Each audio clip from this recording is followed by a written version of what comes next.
Welcome to the Wolverine Digest podcast, the best spot for objective and authentic coverage of Michigan athletics. If you want open dialogue, honest opinions, and in-depth coverage of the maize and blue, this is the podcast for you.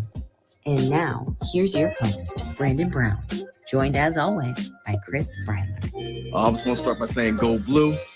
Well, here we are, Chris, on a Monday. I mean, we said, dude, no headphones. You said you feel naked sitting over there. If people don't recognize me, I feel naked here. Just so people know, I want to give them the quick backstory. Hold on. Let me close out the music for this story before we get going here. I'm prepping for the show. I'm getting ready for the show. My kids are bouncing a ball around the house. I tell them, stop bouncing the damn ball. I got water on the table. They keep bouncing the ball. Long story short, water spills over, lands on the laptop. Laptop goes to shit. So here I am trying to do this from my phone makeshift. I've got no headphones on. I feel naked. I can't even see the comments in the chat section. So yeah. We'll try to make it work. We're going to make it work. We are going to make it work, and we're super excited to make it work because we are joined today by Davis Warren, quarterback for Michigan. He couldn't be happy. He couldn't be happier to be here, man. He could not be happier to be here. Of spring game fame. Well, that's what we'll say now. Davis Warren kind of became a household name around Michigan fan base a little bit after the spring game. Davis, thanks so much for joining us, man. Excited to have you. Yeah, thanks for having me. I'm looking forward to it. Yeah, well, that's where I want to start is with the spring game. And so I went back and I looked at the numbers. You were 12 of 23 for 175 yards in the spring game. And so before we get into your background, can you talk briefly about how good did it feel to be in that position in that game and to be able to go out there and even though it was a spring game, put on that kind of performance? Yeah, I mean, it felt really good. Just being able to get out there, spin it around a little bit, just kind of do what I felt like I've been doing all spring and just kind of have it in a more game-like setting. It was awesome, especially after last year, just being, the reality is I'm sitting on the sidelines. So watching Kate and JJ go do their thing. But, you always want to be out there. You're a part of the game plan every week. You want to, and you're watching film and doing everything you got to do, but not being able to play. That wasn't easy. So being able to go out and just kind of play the game that, I love to play was really sweet. I want to ask something real quick. So you mentioned getting out there and spinning around. How about taking some shots, man? No red jersey on old Davis, man. They let the D-line keep off a little bit. What's that all about, man? I mean, were you expecting to take a few hits, or how'd that come together? I was. I think I found out maybe like a week before, and so you kind of got to get your mind right for it a little bit. And Coach Harbaugh put me in a couple of those situations last year, just in practice and stuff. Quarterbacks mostly aren't live, but kind of knowing my situation and what I'd come from in high school. I want to prove to them that I can play. I can really play ball and play when it's real. And so I took a couple licks here and there, but nothing too bad. So. Well, what I want to do is before we expand on a little bit about, your Michigan career and what your goals are there, one of the reasons I wanted to have you on the show is because after the spring game, I caught wind of your backstory and I thought it was just incredible. And I thought, man, I don't know about this. Brandon didn't know about it. I think a lot of the Michigan fan base doesn't know about it, but you had a battle with leukemia, and this was a few years back. But I want you to sort of just kind of take the Michigan fans through that. When did you find out? What was going through your mind when you find out? And then what is that process like for a young kid? Yeah. So I was diagnosed in March of 2019. So that was coming out of my junior season. And I mean, I think it's hard to really put into words like that kind of 3 or 4 day stretch when we were trying to figure out exactly what was happening, what the diagnosis was, that sort of thing. But I mean, it was shocking. It was, everything you can think of. And I really, at that point, I was like, is there anything worse that can happen to me right now than this? That was really like what I thought. And it was, it wasn't like and it was completely out of left field in my eyes because I wasn't feeling great. I wasn't, didn't have all my strength, whatever, but I thought I was just a little sick, something Well, I had that's to what I was get going to over. ask. What were some of those early symptoms that you had that sort of, propelled you to go to the hospital or get checked out? Just some swollen lymph nodes in my neck, and then my dad, and then I was just like felt kind of icky and not great. And my dad was actually like you're not right, we got to go. So he had that like fatherly instinct, like we had to go get checked out. And they, I think that they found out pretty quickly that something was pretty wrong. So, I mean, I actually told him that day when he was like, we got to go to the urgent care. I'm like, Dad, like I got a 7-on-7 tournament tomorrow. Like I'll be fine till then, like whatever. But he was adamant that like we had to go. So, yeah, I mean, I don't know how much longer I would have gone before things would have gotten worse, but he just knew. He knew something was up. Yeah. So I got a quick question. Oh, go ahead, Brent. Yeah. It's kind of crazy because I read the story. You wanted to still go play in the 7-on-7 tournament, and you felt like you just used the word icky. I mean, it wasn't like you were, laid out and couldn't move or anything. Can you think back to like over the course of your career, if you had ever played a little sick before, or a little maybe with a head cold, or like how different did this feel? And like it just seems so random that your dad was like, no, this time we're going to check something out because something's wrong. Yeah. I mean, it was just. I mean, I grow up being an athlete. You think you're a tough guy. You get a little sick here. You got a little stuffy nose. You're fine. I mean, this was noticeably worse than that. And I think just like my neck, I had all the bumps on my neck and stuff, which was kind of alarming. But I mean, I really thought I had mono. I just thought I had mono, and I was going to get some antibiotics and I'd be out of there. But that definitely ended up not being the case. So when you get the diagnosis and you find out, you're a young athlete, what is the next step for somebody like you? Obviously, there's a period of time where you can't play sports. This was 2019, so relatively recently. So describe that process a little bit. You get the diagnosis, you find out, what do you do from there? Yeah, I think for me, I mean, first I'm just very lucky that the team of doctors and nurses and healthcare professionals that I had was world class, and all they wanted to do was help me. But the reality was, like, I definitely had to put football aside for a little bit. It wasn't about that anymore. So I was in treatment so the doctors told me 5 to 8 months is a typical recovery time. And I was adamant on like being back at school and trying to play football in the fall, which when I told them that, they didn't even really think that was a possibility. They were pretty much convinced it wasn't. And part of it is, I think, they didn't know, they have to say that, that's their job. Right. So, I don't blame them for that, but that was my goal. And the reality is, like, I was done in 4.5 months. So I broke all the guidelines. I did everything, tried to do everything I could to like get myself back and get myself healthy. But it wasn't really until those like those last 2.5 months where I really felt like I was trying to get back to playing and being like an athlete again, instead of just trying to be healthy and that sort of thing. Yeah, I'm sure the question that comes to mind when people hear that is, you obviously, like, to your point, you had a good team of doctors around you giving you good advice, but was there something, special that you were doing to make your recovery time so much less? Or do you think it's just a matter of like things just happen to work in your favor? I mean, I'm just so lucky is the way that I think of it. I mean, there's so many kids that do the right thing and do the things they're supposed to be doing. And the reality is they don't, things don't go their way. And so, I mean, I did everything the doctors asked, and then the reality is I just got lucky, and I'm just very, very blessed for that. I mean, there's no real other way to put it for me. Because, just the way that those hospitals work and that sort of thing. I mean, I just count myself lucky. It's pretty much the only way I can think of it. Sure. Well, lucky in more ways than one. I mean, you're at the University of Michigan now, which is a pretty cool thing. And that's kind of what, I want to move to now. So you go through this period of, this difficulty where you have something to overcome. But in the midst of all of that, you're being recruited by the University of Michigan. You're having discussions with Jim Harbaugh. Can you take us through what your early recruitment with Michigan was like and what some of those early discussions with Jim Harbaugh were like. Yeah. So, I mean, the first thing, for me and talking with him and at that point, it was Coach McDaniels and Coach Kasula, was just a lot about,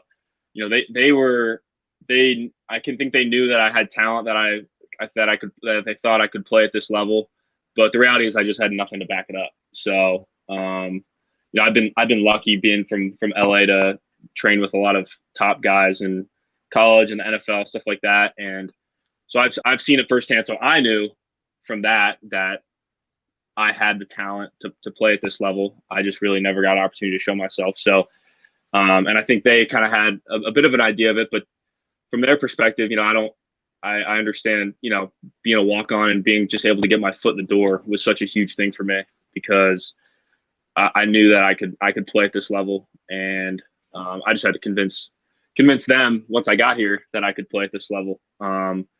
So those early conversations were more just, they just want to get a feel for me, understand like my story, my background, what I came from, and then, they understood, the draw of Michigan speaks for itself. Right. Academics, the football program, that whole thing, regardless of the season they'd come off of, I knew they were a strong team, and I heard a lot of great things about Coach Kasula and Coach Gaddis. So it was, I had some options, but I kind of always knew that Michigan was where I wanted to be. Well, see, that I want to expand on that. So you did have some options, and people ask, like, you walk on at the University of Michigan, you got guys like a Cade McNamara, JJ McCarthy. You have other guys that are there. From your perspective, what is it that you're gaining at the University of Michigan outside of academics? And just how good do you think you can be? Because I read a quote, and I'm not sure where it was from because, again, I don't have my laptop in front of me, but I read a quote where you essentially said, look, if I want to get to where I got to be, like I got to be able to compete at that level at Michigan. And so a lot of people look at it and they're confused, like, well, he's probably not going to play. Why would he make that decision? Can you walk people through that? Mm-hmm. Yeah. So I think, I had some Ivy and D3 or Ivy and like Patriot League opportunities that I was looking at also, along with some other kind of walk-on spots at other Power 5 schools. But I just really I knew that I had to see the game at this level. I knew I had to see it in practice, see it on the field, especially because of what I've heard about how from other people about what they think about me and my skills and my abilities. So I just had to see it because I would never be able to live with myself if I didn't see it. And people definitely thought I was like, why would you go to Michigan? Like, you literally didn't play high school football for 3 years. Like, what are you doing? Like, why would you do that? And hopefully, I have a long way to go, but I'm at least moving in the right direction in terms of showing some people that I can do it. So that is kind of crazy. Have you? Okay, I don't know of one. Have you talked to anybody else out there at any level or that is at a big time program or any program for that matter that hadn't played high school football for 3 years before getting to college? Because I don't know if I've ever heard of that. Yeah, no, not really. I don't know anybody. So yeah, but I mean, when you explain it that way, yeah, it does sound crazy. But from my perspective, I was always just like, I knew, and like even in the fall of 2020, like me and Kayshawn Bennett, who's at the end here, we went to the same prep school, and we had a good team. We had a lot of Division I football players, and we never played a game, but we practiced and stuff like that. So that was a part of it, right? But like I said, just being around like big time guys at home and seeing them operate and the way that they throw the ball around and stuff like that, I didn't have a doubt in my mind that I would be able to fit in here and even excel. So in terms of your development, obviously working with a guy like Jim Harbaugh and his experience is going to pay huge dividends, but Matt Weiss has been inserted into the fold. And can you kind of describe what it's been like being able to work with Matt Weiss as a quarterback's coach during your time there? Yeah, I mean, I love Coach Weiss from when he, like I said, like he didn't recruit me at all. But from when he got here, last spring, I wasn't here till the summer, but even just talking with him then, and then just the way that he understands the game at such a, the 500 level, like we like to say, he understands the game at the 500 level. And, whether it's, the running back's path on a certain play or route depth for this or that or quarterback drop, whatever it is. He understands every aspect of it, and I think that's been huge for me. Because in high school, like, you just don't get that depth of knowledge. And so being here, we have a really tight knit group in the quarterback room. We all feed off each other really well, along with having, of course, Coach Harbaugh is awesome. And then Coach Weiss in there, you just learn so much every day. And it's just, I just taken tons of notes, and even last fall camp, I just remember just sitting in there and just being like, taking notes every single time something is said, just because they know what they're talking about. And then moving into like game planning and stuff like that, Coach Weiss was such a big part of that last year, that and the whole offensive staff, and just learning off of all them was really, really impactful. And it definitely set me up well this spring to just kind of go show all that and bring it all out, because last year I was working more scout team stuff. Yeah, well, so last year, I'm glad you brought up last year, because it's clear that last year was a special team. That 2021 squad was a special team. And leading up to the season, the players could feel it. I think we interviewed maybe, 14 or 15 players leading up to the season, and everybody talked about the energy. They talked about you could just feel something different in Schembechler. And part of it was, the younger staff that was in place, and some of it was just a new mentality on the roster. Can you describe what is the vibe like in the locker room going into this season compared to last season? Yeah, part some of it's hard for me to comment on specifically because I wasn't here in 2020, so I didn't feel the change. When I came here last June, I knew immediately. I was like, I think we're a damn good football team. And at the time, I didn't really have any context for that because I just been playing high school football. So but I've been on some good teams in my life, and you know the vibe, the feeling, how everyone works off each other. And when I came in to Ann Arbor in the summer, I was like, yeah, this team has that for sure. And that just played out over the course of the year. But I think this year, the last game really left a bad taste in our mouth. I think even though, we had a great season, things like that, people are still, losing an offensive coordinator, losing a defensive coordinator, I think we definitely still have a chip on our shoulder. And there's no resting on what happened last year, that sort of thing. And we've been preaching that in the weight room, some of the leaders on the team just been preaching that in the weight room. And whenever we do stuff on the field, and I think we had a really good spring ball in terms of, just energy and, flying around, and everyone who wants to be in Schembechler Hall and working out and practicing, they want to be there. They want to be in the building. They want to get better. So it's really exciting. Well, you mentioned leadership. I'm curious, who are some of those guys? You lost a lot of big leadership from last year. You lost guys like Aiden Hutchinson and Brad Hawkins and some of the veterans off the defensive side of the ball. Who are some of the guys that are standing out to you the most throughout spring ball as some of those leaders who are really stepping up into that role?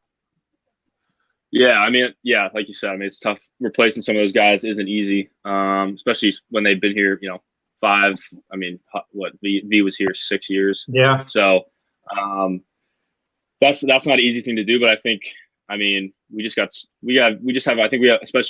I'm probably better equipped to talk about the offensive side of the ball, but just even on offense, guys coming back, even Ronnie's, he didn't do a lot in the spring, but, especially in the receiver room with a lot of young talent, he's just awesome with those guys and getting them right. And then, Zint and Trente and even Olu, those guys that have come in, they've been, Olu's come in and just been awesome. So, there's definitely not on offense. There's no doubt that, we're just going to pick up right where we left off. And just keep this thing rolling, because we're, we got a lot of talent. We're just excited to roll. So now, last question. This is the last one that I have, and I didn't put this on my list, but I'm just curious. Brandon and I talk about this a lot of times. We go through the list. You guys have a ton of weapons on the offensive side of the ball.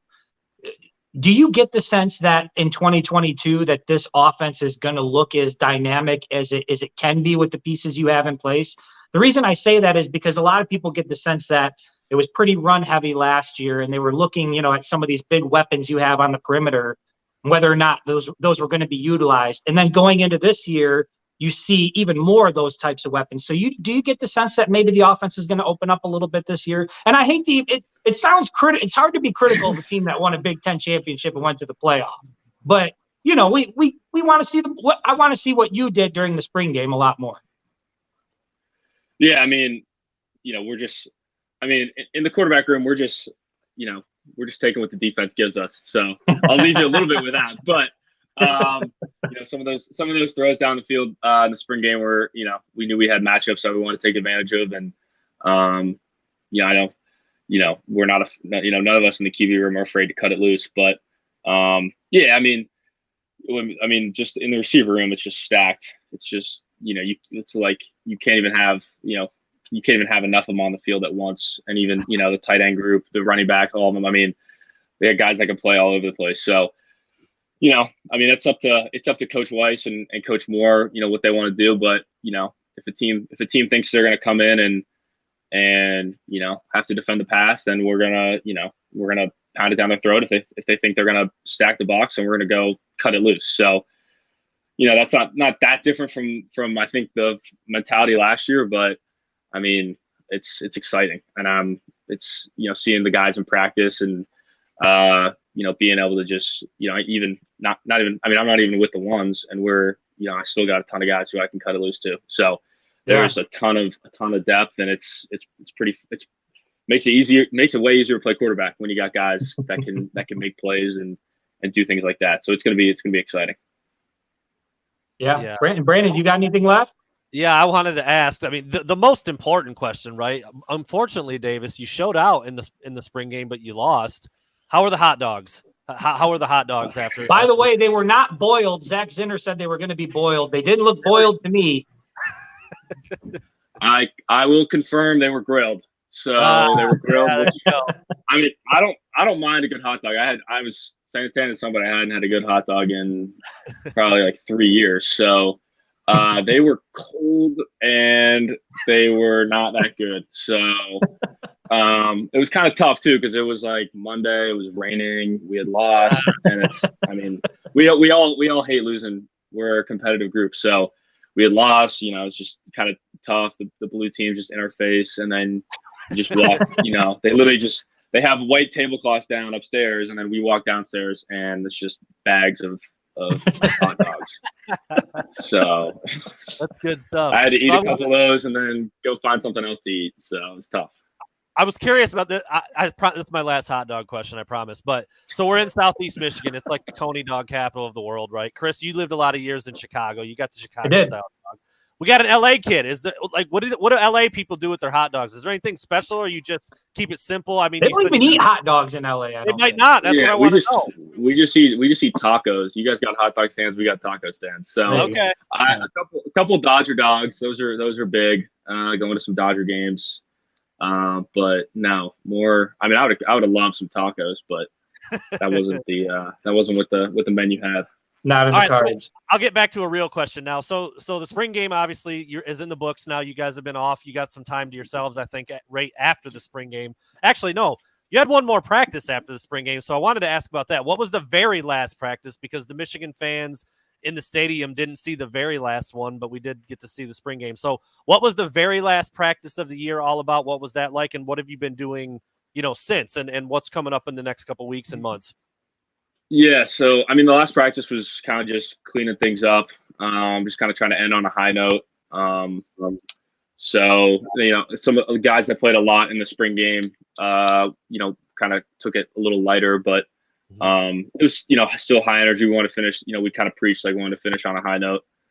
And then since then, we've just been getting after in the weight room. Coach Herb just, doing everything. And then as we kind of head into this May break, we're just kind of getting geared up for summer, because, once the June workouts start, it's just, you really just hit the ground running. So, it's kind of it's turned towards the actual season, which is exciting. Yeah, for sure. And as a quarterback, we hear about these we hear about these chemistry building sessions all the time where quarterbacks will grab their guys. You guys will go out to a field somewhere.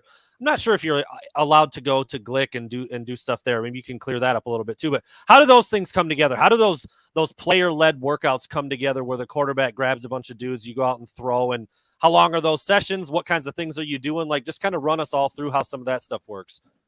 Yeah, so yeah, we can. I mean, we can go in whenever we want in Glick and do whatever we got to do, especially with this weather. But we I mean, a lot of it's just trying to clean things up. We do. You only get so much time in spring ball, and now it's pretty much on us until fall camp. Which fall camp, then you're only 3.5 weeks from the first game. So these are huge. That's something I really learned last summer was just how important these things are. Getting all the quarterbacks together, because even all the quarterbacks, like, we want to get together and check up on each other in terms of footwork and different things we're working on. We, like, me and JJ are pretty close in terms of like working on similar stuff with our mechanics and different things. So checking in on stuff like that and making sure we're all on the same page with footwork and certain things, and then getting all the receivers together. And just making sure, and the tight ends and the running backs, and making sure, like, heading into fall camp, we're oiled up and ready to go. There's no rust that needs to be knocked off and stuff like that. So, I mean, they were big last year for me, especially just coming in trying to learn the offense, but especially now this year, being able to really take in the young guys, quarterbacks, taking Alex and Jaden and helping them out, and Cade and whoever, and even Alan, like, them helping me out with different things is huge. So, and the same thing, like I said, the same thing happens with receivers with Ronnie and those guys, and we're really committed to getting that stuff done. And we don't need the coaches to tell us to do this or do that. Like, we know we talk about things we need to work on, and at the end of spring ball, and then we go and get it done. There you go. A couple comments from the fans here, and we'll let you go, Davis. But really, again, want to thank you for stopping by and talking with us. It's been great. I know people got excited seeing you throw the ball around. And then again, like Chris said, hearing your story, man, just incredible stuff. But I thought that Dwayne, LA must have those vegan carrot dogs out there, right? The Cali dog. There's nothing wrong with that. There's nothing wrong with that. There's a lot of vegan places in Ann Arbor, so we don't need a. There's a no shade. We don't need to stereotype LA people now, do we? Yeah. Okay. All right. That's right. And I don't know if this is just John being curious about this, or if this was actually talked about. Was there any discussion about a position change for you before you got to Michigan, or was it always quarterback? Given that you missed some time like you did. Always quarterback. Yeah. No position change at all. So. And then there was one other one that I thought was pretty. Oh, this is a good one. Denard Robinson made the number 16 famous at Michigan. He's back on staff now. Have there been any discussions with Shoelace about the jersey number? I mean, has he told you to untie your cleats? Yeah, anything at all? He is not. He's been total support. I mean, I don't know. I don't want to get into the discussion of whether they should retire his jersey or not. I'm not as well versed enough in Michigan football lore to do that, but. Yes, I mean, since he's come in, he's been nothing but good to me and supporting me, and he hasn't given me too much for it. I won't be untying my shoelaces either. I think I need them tied up to play. I still can't imagine how he did that. So it's impressive. Yeah. It's impressive. Well, I will say, very quick lesson: you will not get much pushback from the Michigan fan base if you recommend retiring that number. I will say that. So there you go. Yeah. Well, the cool part is that when I think they sell the 16 jersey in not mine, but technically Denard's jersey, but it doesn't have his name on it. So it's cool. Like whenever I'm in the stands, whenever I'm on the field, and like there's just a ton of 16 jerseys out, I'm like, absolutely. Sweet. I've got a couple in my closet right Davis now. Warren fans. Exactly. Everyone's got a Davis Warren jersey. So of course I didn't get a ton of any of those, but it is what it is. So.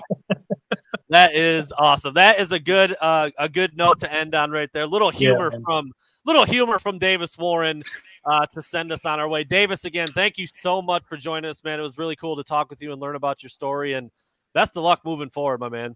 Yeah, man. Thank you. I appreciate it. Thanks for having me. All right, Absolutely. Take care. There you go. Davis Warren. Like I said, everybody kind of learned who the kid was from the spring game. He really showed that okay, he's a walk-on. He hasn't played in a while, but the dude can spin it, man. And I didn't put up all these comments because I didn't want it to be distracting while he was talking. But, I mean, people are like, tell Davis Warren I said hi. This kid, the spring surprise, the quickness of the game did not affect him. He can throw the rock. This kid's a beast. I mean, like, it was the spring game, and it was a mix-up of the roster. But when a quarterback's out there throwing it like that, like, he's throwing it like that. It doesn't matter who it's against or who's out there. And it was pretty apparent that he wasn't like your typical walk-on. And again, the story that he told and why his recruitment was delayed and, completely altered everything about what would have happened for him. Like you kind of get a sense of that when you see him throw it a little bit. And dude, how could you not be a fan of that kid, man? I think it's just, it's great that he was able to have that performance in the spring game, because had he not had that performance, we wouldn't have had him on the show, and I probably still wouldn't know about his backstory. And so I think that's why things like this are super cool. And again, why the NIL stuff is so important, because there can be a greasy side to NIL, but there can also be a really good side to NIL, which is, a guy like that being able to come on and tell his story and have fans hear it. So, man, here's what I'll say about Davis Warren. He's not obviously the most popular name, but that kid believes he can play with anybody on the field. I know that about him from what I've read. He believes that he can be that guy. And so whether it's at the University of Michigan, whether it's somewhere else, I mean, I'm a fan of a guy like that. He clearly is a fighter. He's a guy who knows how to battle. He went through, one of the biggest battles you can go through in life. So football probably seems like small fries. Biggest fighter on that roster, in my opinion. I mean, you'd have a hard way of saying it any other way. So, lots of health and success and good vibes and good times for that kid while he's at Michigan. And like you said, whatever he chooses to do, you get the sense that he's going to make it work. So really cool to have him there. Again, you're right. I mean, I don't want to use the term walk-on like it's this horrible negative thing, but like, we're not having a lot of walk-ons come on the podcast. It's just not really what you do, but he goes out and performs like he does in the spring game. And then you hear about his story, and it's like, well, that's a no-brainer, dude. Let's get him on and talk to him. As soon as you came to me with the idea, I was like, dude, yes, get him. Let's talk to him and see what that's all about. So really cool to have him on. Good stuff, and hopefully another note about interviews Wednesday. We're gonna have on Paul Judah. Look, I can't go down the list of everything that Paul Judah has won like over the last week or even 2 weeks.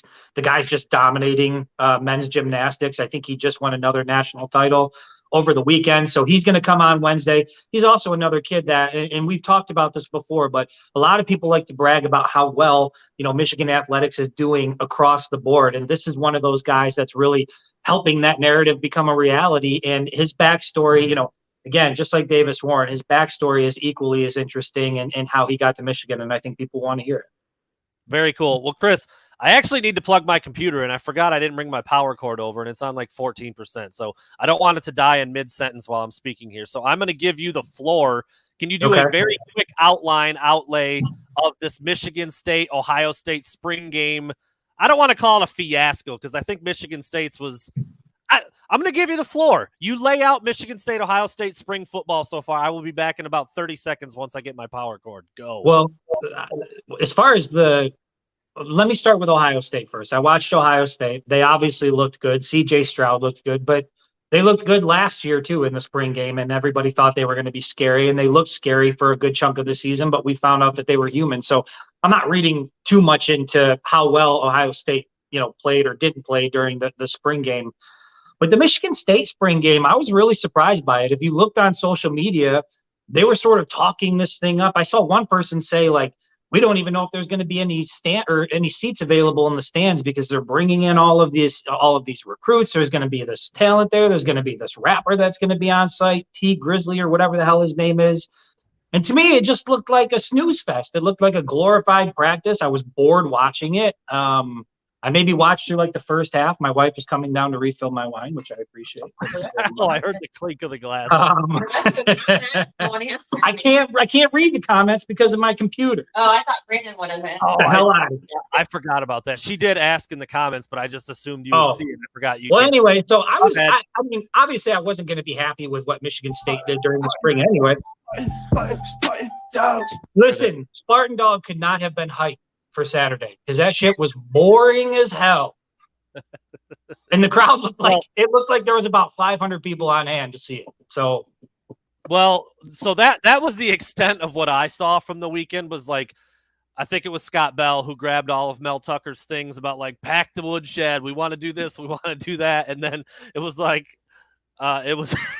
I swear to God, dude, I swear to God, if we don't beat that trash program in 2022, if we let Mel Tucker come in and go 3-0, yeah, 2-0 inside of Michigan Stadium, they're getting a little too big for their britches over there down in East Lansing. It happens when they have a little bit of success. Now that Mel Tucker's there, they think they're on their way to a national title. They get slapped around a little bit when they come to Ann Arbor. I mean, that's the thing. That's how I think. Like, beating them is not even going to be good enough. Like, they need to be destroyed in Ann Arbor by a program that, let's just be real, is superior. I mean, it sucks that they lost, but it's just a better football program. They need to show it this fall.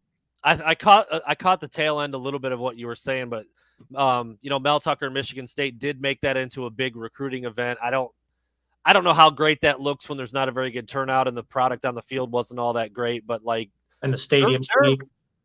They're establishing a little bit of traction when it comes to recruiting. Yeah. Tucker's recruiting better than Mark D'Antonio did for a lot of years, and we'll see. Well, that's because Mark D'Antonio wore New Balance 705s and Mel Tucker's rocking Jordans. You know what I mean? Like, Mel Tucker knows how to recruit and knows how to appeal to recruits, and if Michigan State keeps beating Michigan on the football field, it's going to become a problem. So that's why I'm saying, like.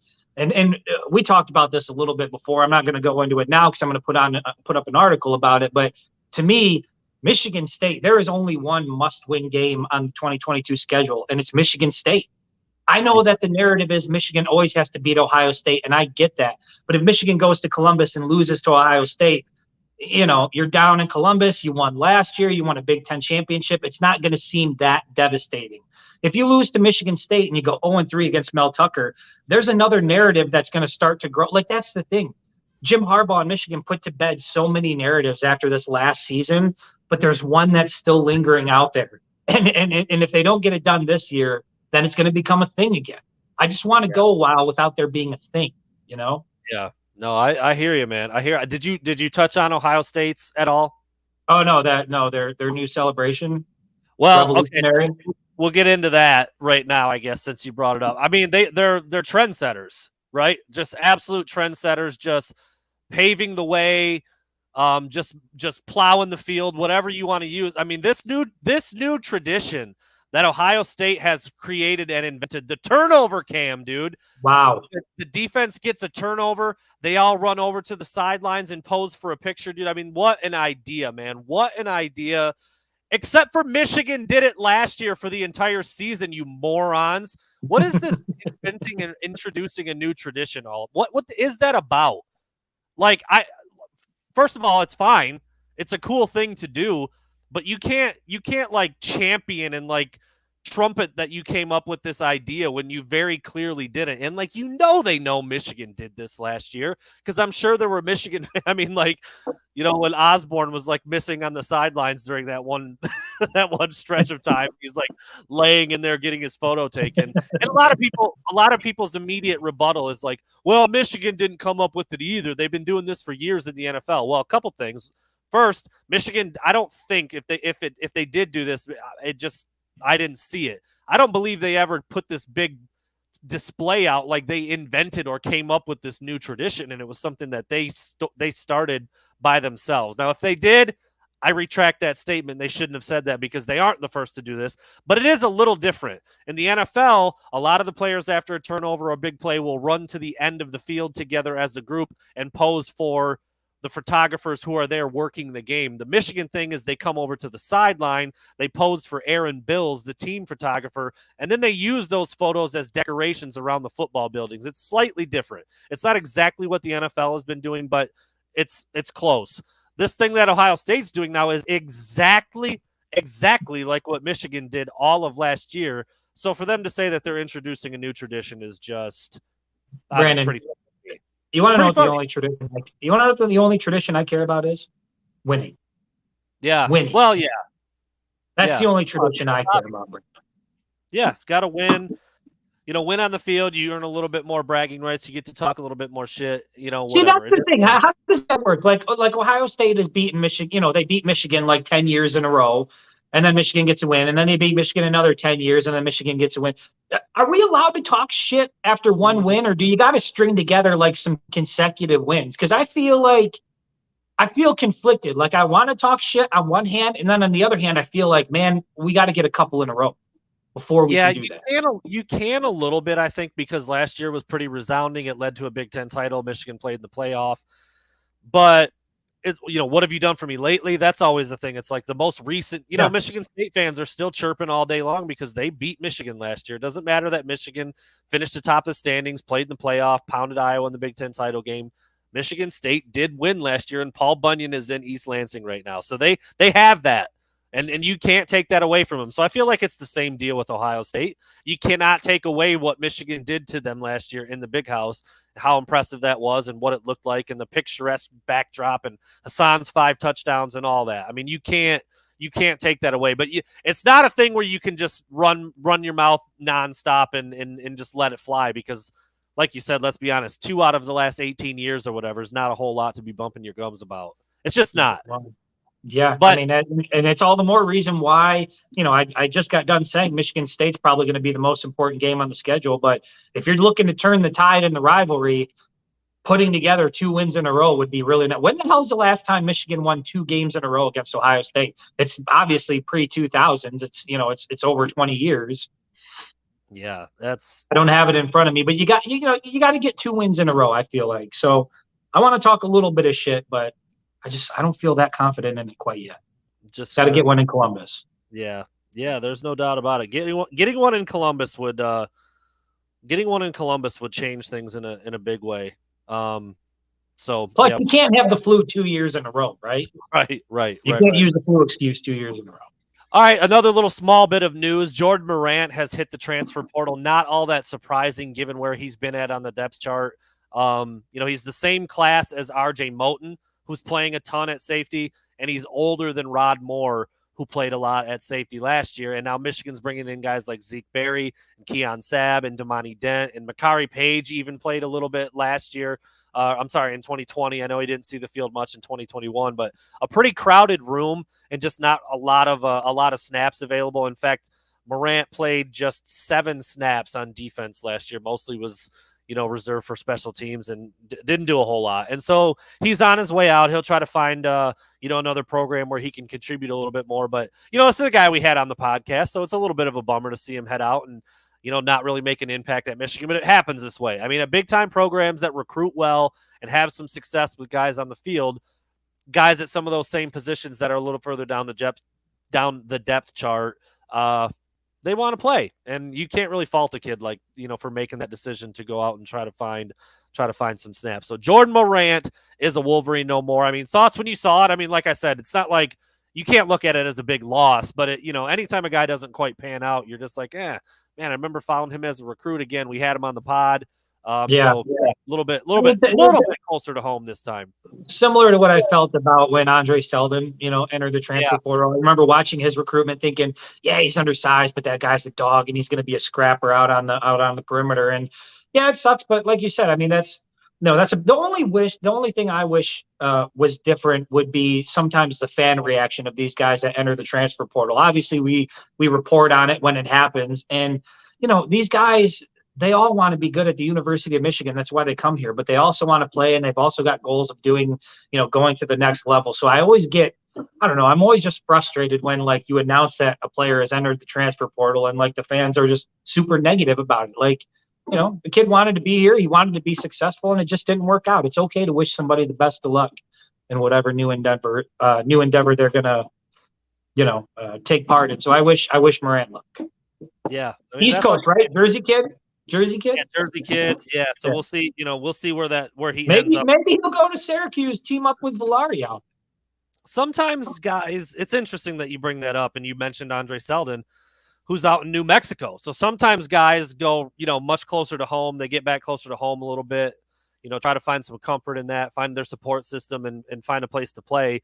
And other times you couldn't get much further away from Detroit than New Mexico, where Andre Selden decided to transfer to. So we'll see where. Well, and look at what Davis Warren said about coming on as a walk-on. Is that, to paraphrase, he knew if he wanted to learn the things he needed to learn and play at the level he wanted to play at, the University of Michigan was a good spot. So even for a guy like Jordan Morant, he might not have seen the field a lot during his first 2 years here, but obviously got a tremendous amount of experience, was surrounded by some of the top coaches in the country. Wherever he lands, he's going to be, probably going to be a top commodity on that roster. He's going to get minutes on the field, and he's probably going to get a better look there than he would have at Michigan. So, again, just wish him luck. Yeah, that's all you can do at this point. That's all you can do at this point. Wish him luck. Hope he has a good spot to land, and maybe make some plays wherever he winds up. All right, you put a story up on this earlier today. This whole thing is just weird, dude. For people out there who didn't see it, Davion Smith is playing in the USFL. It's just getting off the ground. Shea Patterson, by the way, not awesome in his debut the other day. I know he had at least one. Well, that depends. Never mind. Yeah. But Davion Smith is viewed. Shea Patterson was the #1 overall pick in that draft for the USFL. I think Davion Smith is viewed as one of the best backs in that entire league. I think there's like 8 teams or something like that. Pretty small league, obviously, just trying to get going. First couple games were over the past week or so. And Davion Smith plays for the Pittsburgh Maulers. I don't know much about this coach. Chris, you put up an article about this whole situation. It's gotten weirder since you published the article, but run down what was in your article, and then we can kind of talk about what's changed or what's happened since you hit Publish on that bad boy. Publish. So what's happened is, the video surfaced earlier today, and I'm going through social media, and I see a video of Davion Smith sitting down in what looks like an office with, the head coach of the Maulers, and there's a couple other people in there, and I'm reading the headlines, and it's about, it says basically he was dismissed for choosing pizza over chicken salad. And so I'm like, well, that sounds a bit ridiculous. Yeah. So I watched the video, and there's not a lot you can gather from just that video, but even that video, the whole thing seemed ridiculous to me. It seemed like, I think they were trying to do a Hard Knock style for the USFL as some sort of promotion thing. And what it seemed like to me was a head coach grandstanding for a camera that he knew was in there. And the unfortunate part is a massive power trip. Right. And the unfortunate part is that it comes at the expense of a guy who works his ass off and belongs in the league. And so I thought the whole thing was, pardon my French, bullshit. I looked at it, and I saw Davion with his, his hand his head in his hand saying, I'll recover. I just got to keep moving on. And I thought, man, like, for everybody out there that looks at these athletes as like, they need to have some sort of loyalty to the people they're with, or the team they're with, or the community. Like, this is the other side of it. There is no loyalty. Like, this is a business, and videos like this just show you. The dude he had his mind made up before Davion already walked in the room. So before he could even discuss or ask a question or try to dig deeper, he already had his decision made up. So to me, that says the dude was just looking to put on a show. So, from what I can tell online, I don't know. I don't have his name in front of me, but from what I can tell online, he doesn't really have a good reputation as a great coach. And videos like this are, you can see why. Was it Kirby Wilson or Kirby something? Wilson sounds familiar. Yeah, you put Kirby Wilson. That is his name. He was a position. But you said there's more to this, right? It wasn't just about pizza or chicken salad. That the Maulers put out a statement saying it was about more than that. That there were 3 violations apparently. Yeah, the Maulers released a statement on Twitter that Davion Smith had committed. He had broken 3 team rules in the span of 24 hours or something like that, and the disrespecting this cafeteria worker was one of them. And in the video, Davion's like, I didn't do anything. So in all of these instances, anybody who's ever been around any sort of conflict ever, the truth's probably somewhere in the middle. Davion said, all I said was the word yes. Probably not. Was it a big deal that he wanted something other than the food was being served? Not at all. So, like, the truth is somewhere in the middle. The coach is making it look like, oh, you were some tyrant and they're throwing a fit about the food choice. Davion saying, all I did was say yes and walk out. It's probably somewhere closer to the middle, whatever. Deserve to be kicked off the team? Hell no. Like, I can't see anything here that makes it look like he should have been kicked off the team unless there really were several other infractions that Davion Smith is now saying it didn't happen. He's like, you can find Davion Smith on Twitter too. He said, I've got screenshots. It's going to make some people look like liars. I didn't do anything. I've got proof, blah, blah, blah. And it's like, dude, you're trying to get this fledgling league off the ground and have some good football come out in the springtime. And now it's like, what the hell is this? What's going on? Right. And you said, like some Hard Knocks ripoff Walmart version, and it just looks like trash. And now it's like, what the hell is this? Like, if you play decent football and you're giving guys a chance who for some reason couldn't quite make it to the NFL, like that should be good enough. But you know what's crazy? Now it's what's crazy about it? I don't know why. You said it. Like the USFL is not a popular league. A lot of people aren't rushing out to watch USFL. No. Had this video gone viral for a coach, maybe like for all the right reasons, wanting to work with Davion Smith, wanting to give him another opportunity, wanting to show, a commitment to the players, it could have gone viral for all the right reasons. But to me, it was like, to me, it felt intentional. It felt like part of the show. And again, it's unfortunate when it comes at the expense of somebody's career, because Davion was here and, he's still got a lot of fans here in Ann Arbor. Yeah, and this Kirby Wilson guy, I saw another clip of him. The USFL was trying to like promote him. They're like, man, get a coach like Kirby Wilson, and it had like the, like the smoke out the nose emoji, strong arm. So I watched that clip, and it's like a minute and a half of him just berating his players during like a preseason meeting. Like taking that Urban Meyer out. I am all for a coach getting in a player's ass if they do something wrong, or they break a team rule, or they do something defiant on the field, or like a team is just performing very poorly. Like, dude, anybody who's ever played sports before has had a coach yell at them for doing something wrong. Like, I'm all for that. Sports is tough. It's intense. It's high emotion. It's high intensity. You're playing poorly. You get chewed out at halftime. You go out there, you ramp it up a notch, or you break a team rule. You get reprimanded. You serve the consequences. Like, I'm all for that.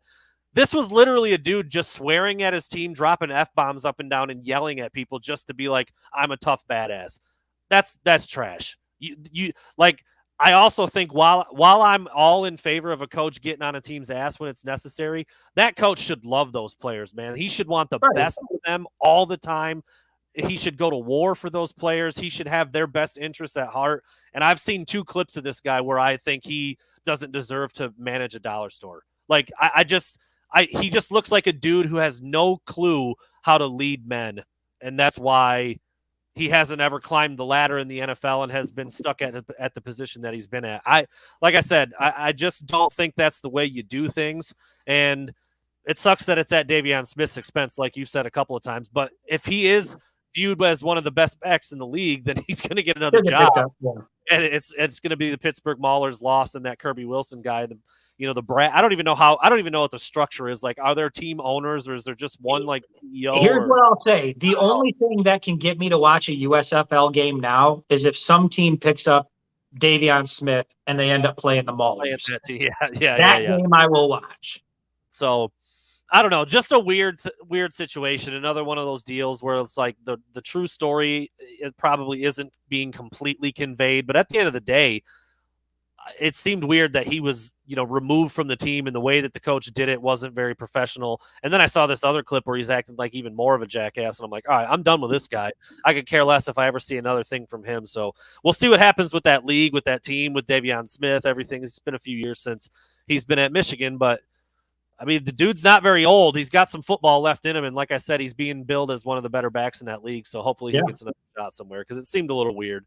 I mean, whatever happened, it seemed a little weird, so we'll see how that ends up playing out. Last but certainly not least, a couple Wolverines going off in the NBA playoffs, man. I mean, I know you're not a huge NBA guy, but Jordan Poole is about to sign himself like an $80 million deal, and Duncan Robinson signed himself about a $40 or $50 million deal last year for some of the same type of stuff. Jordan Poole scored 30 in the Golden State's Game 1 win over the Nuggets, and Duncan Robinson just had 27 last night to lead all scorers in the Heat's win over the Hawks. So, like, these dudes are balling, man. Like, Jordan Poole, I remember, there were a lot of people who were like, I felt like he left a little bit early. No, dude. Majority. This dude is lighting it up, and I don't know if carried the Warriors is a little too strong, but he was a major major reason why the Warriors were as good as they were this year while Klay Thompson was still working himself back. Steph Curry just missed a bunch of games with an ankle injury. He's now back on a minutes restriction in the playoffs. So Poole's been getting a lot of run, man. He's been playing 20, 30 minutes a game. He started a bunch of games in a row. He scored like 20 in a row, like 12 or 15 games in a row. He had 20 points or more. Every game he started, I think he scored 20 points, and he had 30 the other night. And he's balling, dude. He fits in perfectly with that style of play. Super quick off the dribble, pulls up off the dribble, can get his own shot like that, dude. I mean, he's just an offensive phenom. And then you've got Duncan Robinson, who's just knocking down 4 to 5 to 6 threes a game because he gets a sliver of a space, and at 6'8", he just rises up and shoots it, man. So awesome to watch these two dudes succeed at such a high level in the NBA. Yeah, well, the thing about Jordan Poole is I remember that. I remember when he declared for the draft, and it was nearly everybody thought it was a mistake. And he was good at Michigan, but he wasn't like all world. Like you definitely didn't see this coming from him. But I mean, it's a matter of right time, right team, right environment. It's really cool to see these guys thriving, you know, where they're at, because you don't get to see that a lot. I mean, a lot of the times Michigan players, basketball players will go into the league and, you know, I'll find myself like a year from now being like, whatever happened to that? Where the hell is that guy? These two guys are obviously going to be around for a while. And to be honest, if Jordan Poole's on, you know, any number of other NBA teams, he's probably like their premier player. I think he's getting to that point. You bring up a really good point with that, because this is where you just said so many things that make so much sense in the NBA. It's about right place, right time, right team, right culture, right fit. And then you said, if he's on another team, maybe he's the number one scorer. I don't know if that's true, because I think being in Golden State just boosted him up higher and faster than if he had gone anywhere else. So that's what I mean. Do you think he could take his skill set now and go to another team? Right. Yes. Now, yes. But if he had been drafted by another team or ended up somewhere else, I don't know if it would have gone anything like this. So you look at a guy like Jordan Poole, you're like, all right, very good shooter. I wouldn't even have called him an elite shooter when he was at Michigan. A very good shooter.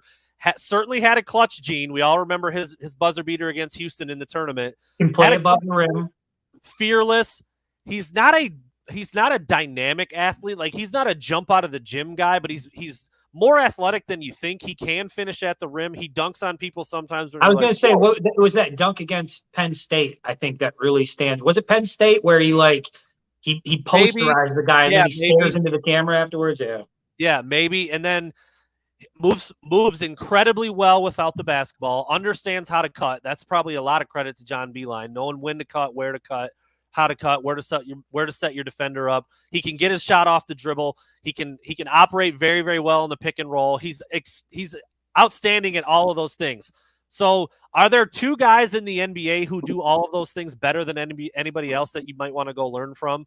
It's Steph Curry and Klay Thompson. You go learn from those two guys who do everything that you do, but 100 times better. You're going to get 100 times better. And that's exactly what's happened with Jordan Poole. Or you're seeing it now. He's in, what is this, year 3 or 4? I think this is his 4th year in the league, or 3rd. Yeah, 3rd or 4th. He's still on his rookie contract, so wherever that falls in, that's why he's about to re-up and hit the jackpot with a multi-year, probably $70-80 million deal. And it just, like you said, dude, perfect situation for him to go play with the Warriors, to play with those two guys who play a very similar game to him. Neither of them, Klay Thompson's a little bit bigger, a little bit more build as a defender. Obviously, Steph Curry, more of a ball handler, a little smaller, but skill set wise, they do a lot of the same stuff. And so for Jordan Poole to go there and learn from those two dudes, it's not really shocking that he's as good as he is now. And like I said, with Duncan Robinson, he's never going to be an all NBA defender. He's never going to be, and they've been bringing him off the bench now too, which I think is another really good spot for him. Whether you want to start him or play him off the bench, you know what you're going to get for him, and it's an elite shooter from the outside. You know what I was going to say? He is that type of player that you said you have to be when you go to the league. There has to be one thing that you do that's elite, and Duncan Robinson can shoot the three better than or as good as anybody in the NBA, and that's why he's there. That goes back to our conversation about Duncanson. When you talk about guys like Poole, Robinson, or Dickinson, I'm sorry. Where does Dickinson? Did I think Duncanson? Duncanson was the term there. I almost exploded into laughter, but I held it. I caught it. Dickinson. But Yes. that goes back to, what does he do that's elite? What's the one thing he can do that's elite that'll translate to the NBA? I don't know that he has it, but those other guys do have those qualities. I think you could make an argument that Duncan Robinson might have two, because he's 6'8" as a two guard. So he's got elite size and elite shooting as a two guard. He's a little slow of foot. Like I said, he's not gonna, but he can defend because he's big. I mean, if he was 6'4", right, he's probably not even in the league. But he's 6'8". He's got long arms. He can play out on the perimeter. He can play some defense because of his length. And then again, the shooting is as good as anybody in the NBA. So it's just awesome, dude. It's awesome seeing those guys that, like Duncan Robinson. Dude, he's a senior in high school. He's probably like trying to figure out what he wants to do for a living. Like, oh, maybe I'm pretty good at math. I might be able to. He didn't think he was playing in the NBA. Yeah, there's no way he thought he was playing in the NBA. And then he goes to Michigan, and then he goes pro, and now he's been an everyday starter for the Heat. But I do think they're bringing him off the bench in the playoffs. And they've been starting Tyler Hero. They've got some injuries they're dealing with there too. But anyway, just an awesome story, dude. You go to the NBA, exceed all expectations, and sign a massive contract extension off of your rookie deal. Just incredible, dude. Jordan Poole and Duncan Robinson doing it at an all-time level with in terms of what they were in college, what they were thought to be when they got to the NBA, and now it's full speed ahead for both of them. So pretty cool, man. Pretty cool stuff. And I like watching the NBA, so I've seen them play. They put the Warriors on TV all the time. The Heat are on TV quite a bit. So I've been able to watch them both play a good bit this year, and it's been cool to see. So now they're both making big time noise in the playoffs, which is a whole nother level. So there you go. Chris, we came back on a Monday. I know we said this offseason schedule was going to be Wednesday only, but we just can't stay away, dude. We can't. We had to make a special exception for Davis Warren, I think. Absolutely. Those dudes are busy. It's always cool, and they give us their time. And he was on for a solid 30 minutes, man. So shout out to Davis Warren again for stopping by and talking to a couple knuckleheads. And I mean, it was cool to see him out there throwing it. And then, when I read his story, I'm like, oh my God, dude, this kid's like a miracle. Yeah. I mean, literally. He said it. He almost was like at a loss for words. He's like, I'm just lucky. Luck of the draw, man. Lucky, man.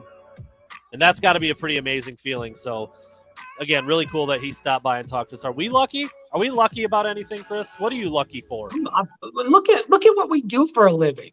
Yeah. We are some of the luckiest guys on the planet, man. You're not going to get an argument from me. I remember when I was a teacher, like my first week on the job with the Wolverine covering recruiting, I was like, you mean I could really go take a piss like whenever I want to? This is incredible.